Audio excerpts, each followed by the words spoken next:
Hola, muy buenos días. El día de hoy vamos a hablar, chicas y jóvenes, de lo que es nuestra secuencia didáctica 2, las escuelas éticas del pensamiento filosófico. Hoy en día nos damos cuenta que estos legados filosóficos que dejaron los grandes socráticos o presocráticos se siguen practicando en nuestros días. Entre ellos vamos a tener las enseñanzas de Sócrates, de Platón y de Aristóteles. En una actividad de su antología más adelante les pido que me hagan un cuadro comparativo con estas tres características de las escuelas que estos grandes pensadores nos dejaron como legado, ¿verdad?, para la humanidad. Sin mayor preámbulo, vamos a dar inicio a lo que es la primera escuela del pensamiento filosófico, que es la escuela socrática. Como ya sabemos, Sócrates nació en el año 469 a.C., aproximadamente en Atenas, en tiempos de Pericles. Sócrates trabajó como albañil y fue soldado de infantería durante la guerra en contra de Esparta, donde salvó varias vidas. Se dice que vivió una vida austera, no era rico, pero se rodeaba de personas influyentes. Los grandes gobernantes de aquella época de la antigua Grecia eran los que en algún momento formaban parte de sus amistades o conocidos de Sócrates. Por así decirlo, su frase más célebre o más conocida es la de "solo sé que no sé nada". Sócrates proponía que la virtud y los buenos hábitos nos iban a servir para convertirnos en personas virtuosas. Por su parte, Platón tenía la idea de hacer el bien con la persona o las personas que te rodeaban. Y finalmente Aristóteles, él buscaba un justo medio entre lidiar o equilibrar el balance de nuestra conducta y nuestro comportamiento con los demás seres humanos.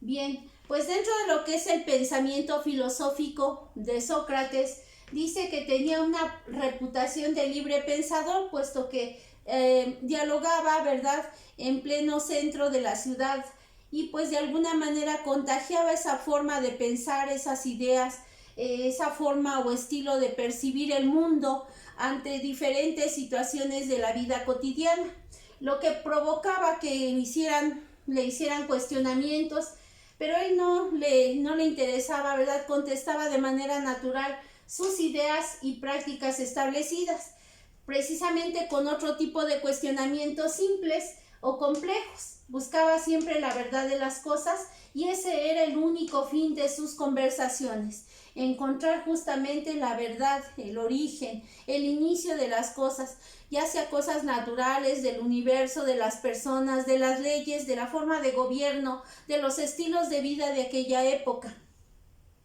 Él utilizaba precisamente el método de la dialéctica, que consistía en preguntar y cuestionar aquellas situaciones que estaban en relación a las nuevas formas de conocimiento y las nuevas formas de pensar, combinado con la erística, que era la parte irónica que él utilizaba en su discurso.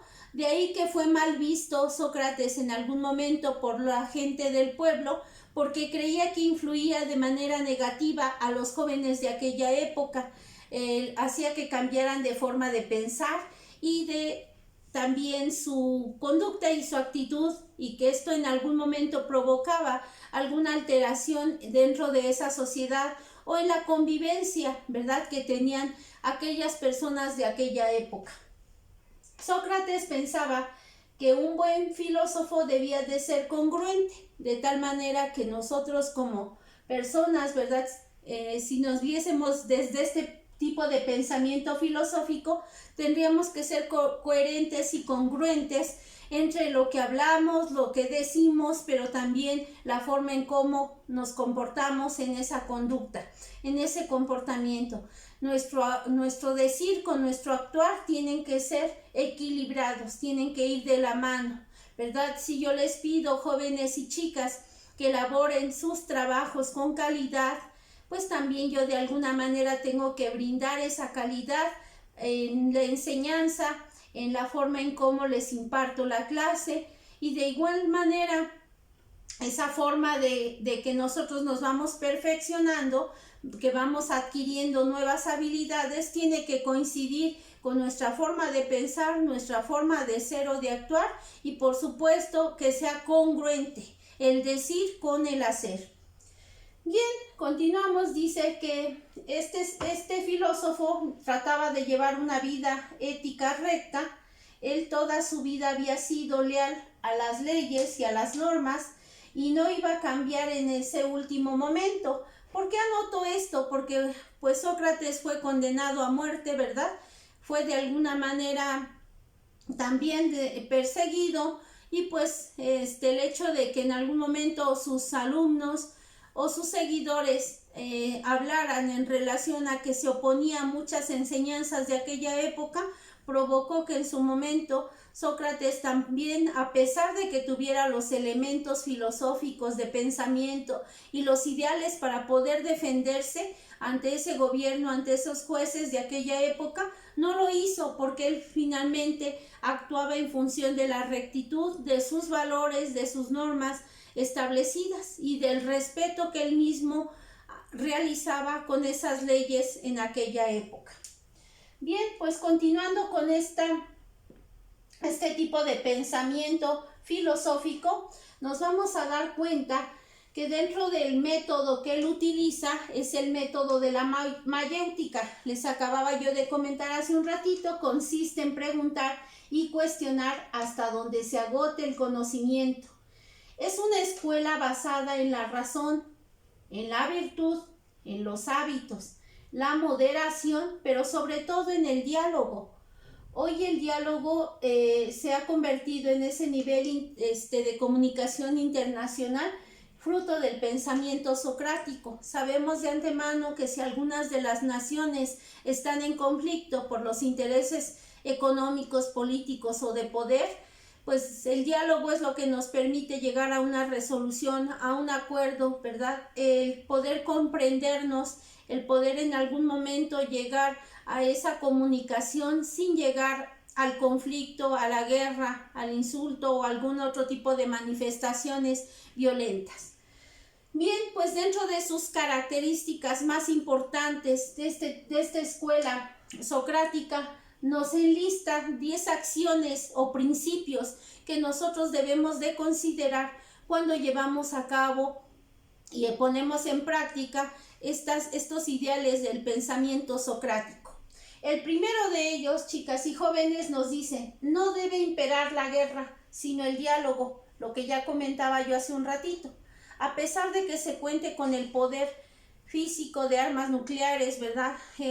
Del poder económico, del dominio de una nación sobre la otra, de alguna manera nosotros tenemos que buscar la forma de dialogar para evitar que existan esas guerras y esos conflictos. El segundo, no deben existir problemas sino soluciones.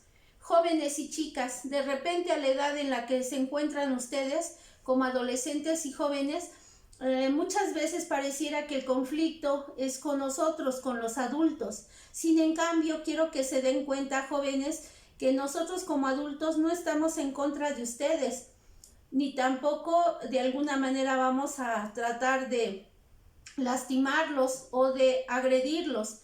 Yo considero que hay veces, aunque existen problemas de comunicación dentro de los hogares, siempre tenemos que saber que nosotros como seres humanos tenemos la suficiente capacidad intelectual y de negociación para poder resolver cualquier tipo de conflicto y situación que se esté dando, no solo dentro de nuestro hogar, fuera de nuestro hogar, con nuestra pareja, novio, novia, con nuestros amigos, en el grupo o contexto social donde nos desarrollemos. Es importante que nosotros podamos actuar con inteligencia, con razonamiento y buscando ser un agente de solución, no generar el problema, sino más bien resolverlo.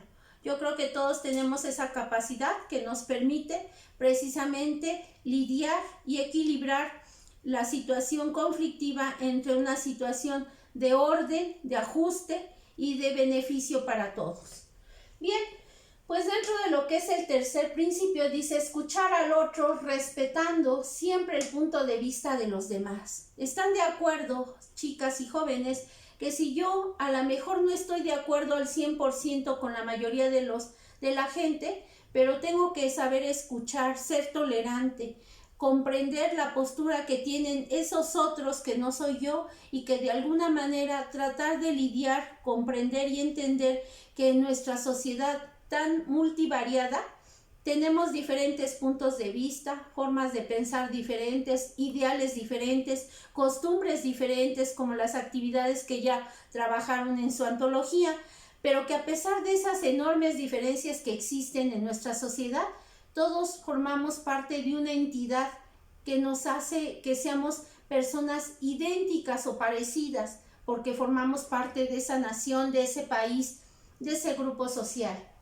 Y entonces vamos a tratar de respetar y de saber respetar los comentarios e ideas de los demás. En el principio 4, hay que aprender de todos, incluso del que parezca desválido e ignorante. Miren, chicas y jóvenes, hoy en día nuestra población de personas con minusvalía y con problemas de discapacidad cognitiva o intelectual cada vez crece más y más. Entonces, por lo tanto, nosotros tenemos que tener un grado de sensibilización para saber ponernos en ese lugar de la otra persona, ser empáticos y darnos cuenta que a lo mejor esa otra persona también tiene voz, derecho, voto para que pueda dar su opinión, su punto de vista. No importa que esté en una silla de ruedas, no importa que a lo mejor carezca de la visión o que no escuche correctamente.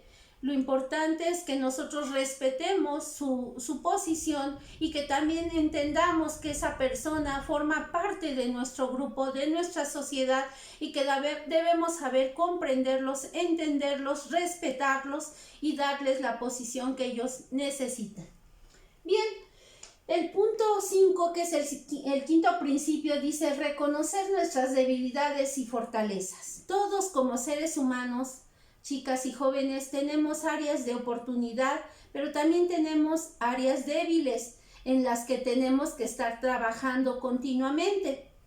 Esas áreas débiles puede ser que sean la parte académica, puede ser que a lo mejor sea la forma en cómo me relaciono con las demás personas, a lo mejor puede ser que me sienta aislada e incomprendida por algunas situaciones de la vida.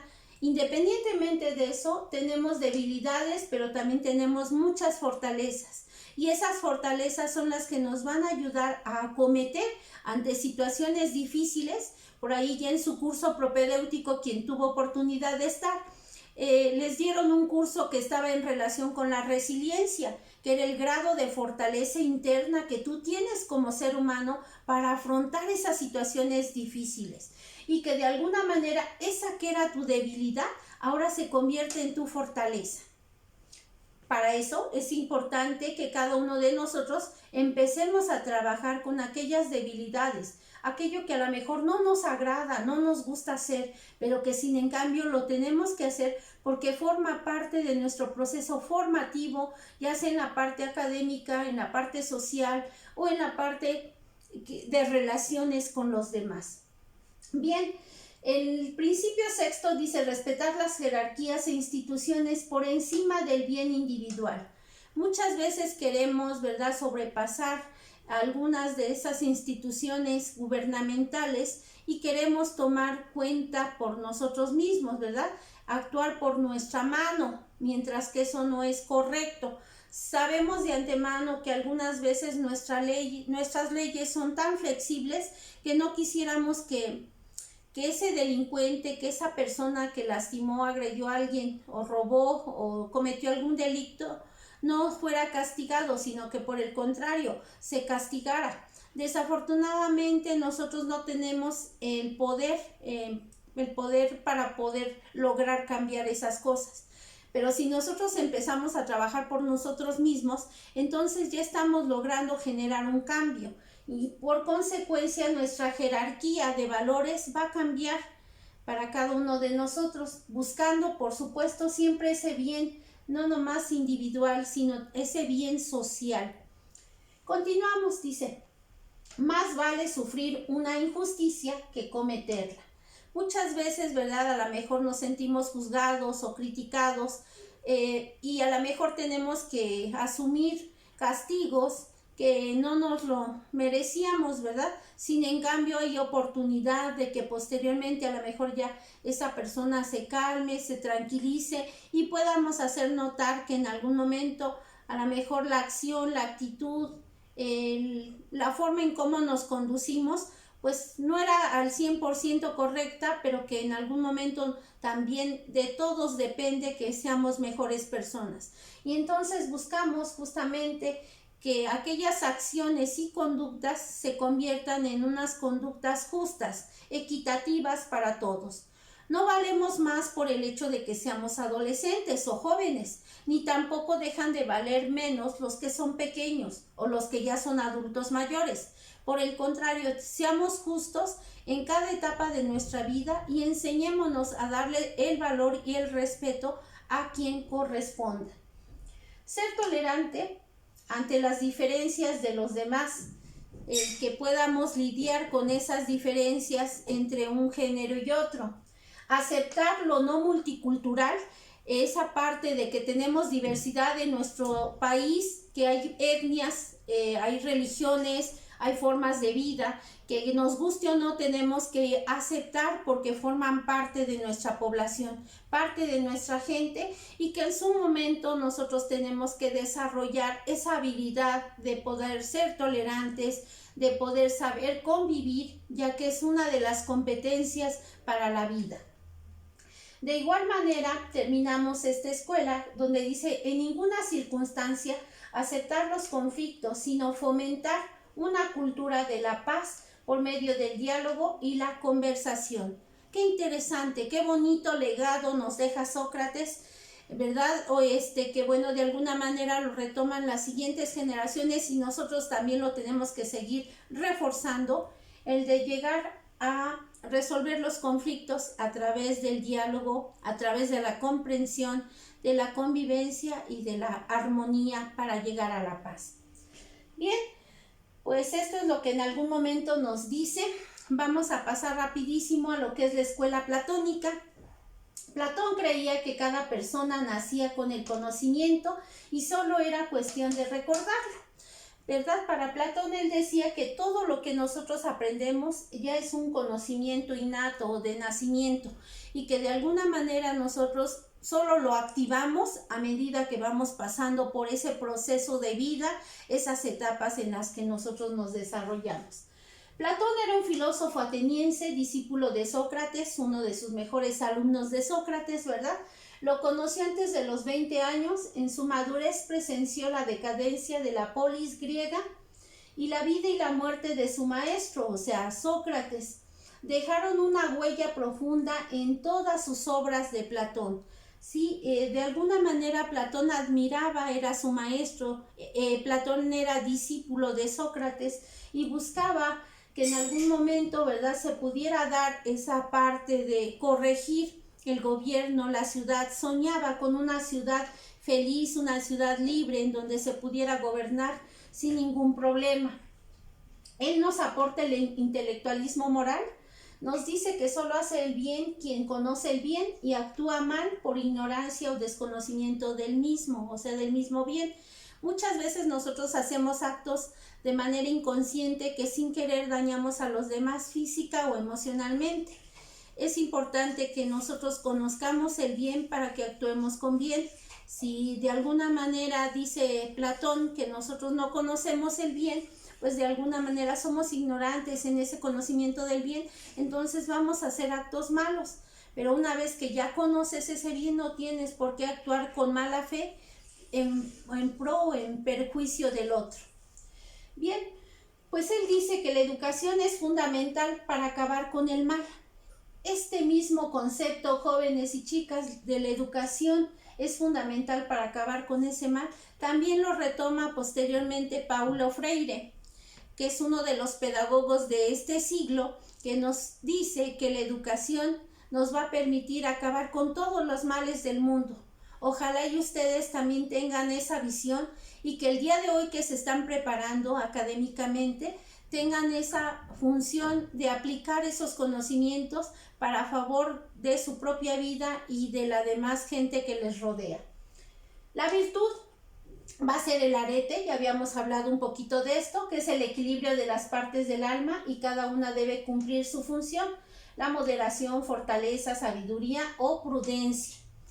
El bien individual, que es la felicidad, se subordina al bien social, que va a ser la justicia.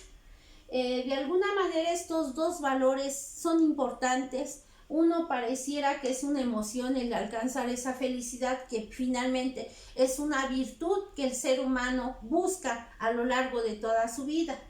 Y la parte de subordinar el bien social, que es la parte de la justicia, es uno de los valores universales que en todos los países del mundo busca que exista. Entonces esa justicia y esa felicidad vamos a irla buscando a lo largo de nuestro proceso, de nuestra vida. La teoría del conocimiento surge justamente de ese ideal de un mundo sensible, que va a ser nuestro cuerpo, y de un mundo inteligible, que va a ser en nuestra alma o nuestra mente. Esos son los principios de Platón. Platón consideraba, ¿verdad?, que nuestra alma y nuestro cuerpo están vinculados, están unidos.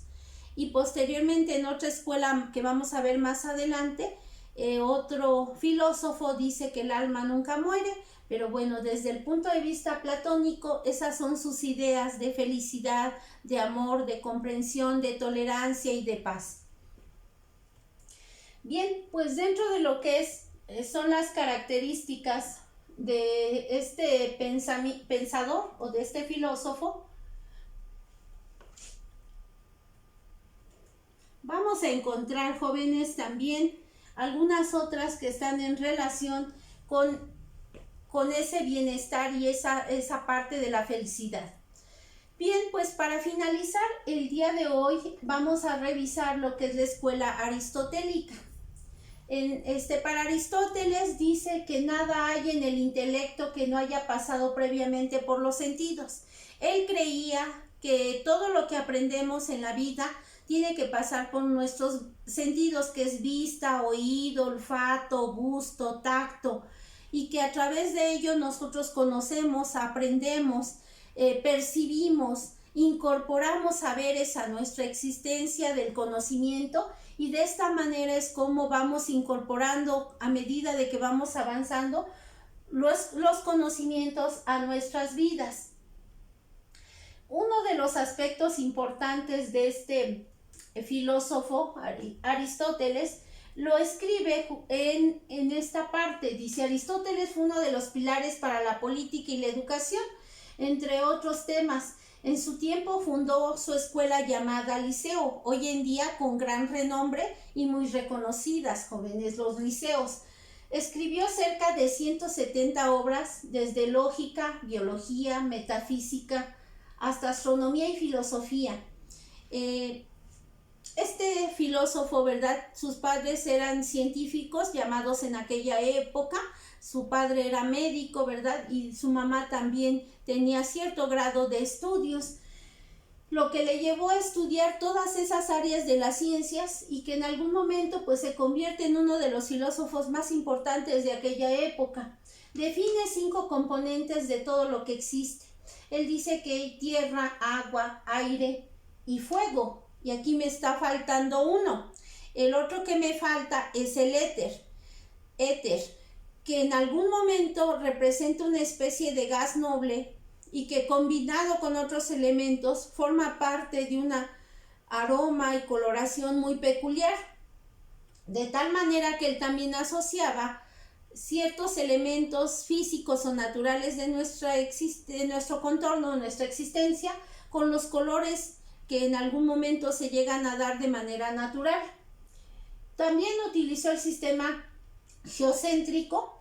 Él decía que el Sol gira alrededor de la Tierra y es el centro del universo. Y estudió además metafísica, física, filosofía, política y zoología.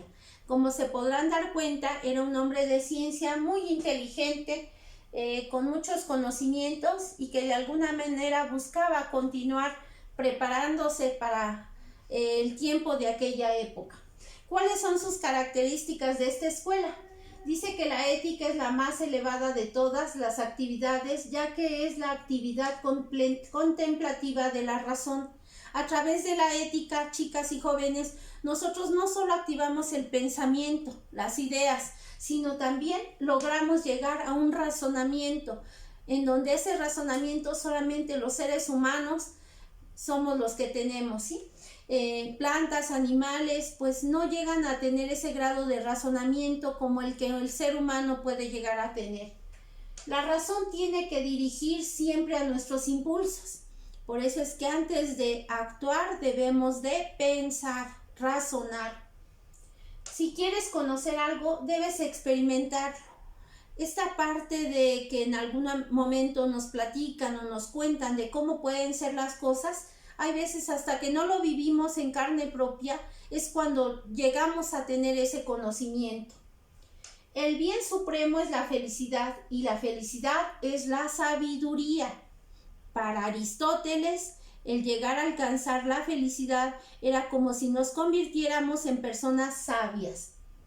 Su pensamiento era de carácter realista y naturalista. Si quieres obtener conocimiento, debes practicar por medio de los técnicos, que con el paso de los años le llamó técnica. Con ella se refiere a la destreza y habilidad de hacer algo. Ustedes se habrán dado cuenta, chicas y jóvenes, que son hábiles en algunas cosas que han hecho. Y esa habilidad la han conseguido de acuerdo a una técnica que si la practican, la desarrollan, pues cada vez se vuelven más expertos en realizar esa actividad. Bien, y finalmente hubo algunos siglos donde se opacó o se minimizó su conocimiento, que fue hasta la Edad Media, con Avicena, es otro de los filósofos, Averroes, y posteriormente con el filósofo Santo Tomás de Aquino, con el que ahora sí que en la corriente del aristotelismo fue cuando tomó mayor fuerza su escuela de Aristóteles. Bien, chicos, termino con esta frase. Dice, somos lo que hacemos en forma repetida. La excelencia, entonces, no es un acto, sino un hábito, ¿sí? Empecemos a hacer de nuestros actos hábitos que perduren para toda la vida. Que tengan un buen inicio de semana. Hasta la próxima.